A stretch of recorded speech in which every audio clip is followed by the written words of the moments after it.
with U of A being so large. My biggest concern, I think, was learning how to handle my anxiety and the stress.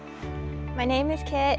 I have a Bachelor's of Arts in Psychology, and I minored in Animal Science. I was concerned about the SALT Center being able to help me. I had a lot of doubts that it wasn't going to work.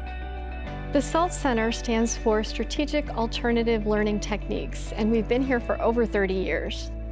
The SALT Center is for students who learn differently, students with learning and attention challenges. It's a big step coming from high school to the college environment, and many students who were successful in high school may not be as successful in college if they aren't applying some strategies in a different way. And the SALT Center can really be helpful in that capacity because we work with students where they're at, and we get to know them, and we help them along the journey.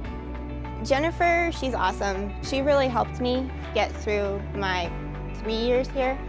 She helped me realize my full potential. She was a smiling face in a sea of craziness. There's wonderful resources for academic support. There's also the meetings with the learning specialists, tutoring. The tutoring here was very, very helpful that I would not have received if it weren't offered here.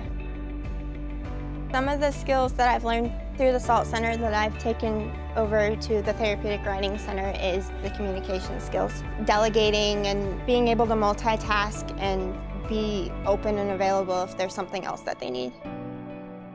If it wasn't for the SALT Center, I don't think I would have found my purpose and calling as to what I want to do with the rest of my life. My overall goal is to do some sort of animal-assisted therapy. My service dog, his name is Angus. He's a psychiatric service dog. It took me about 3 years to train him, and I trained him here in Tucson through a program called Handy Dogs.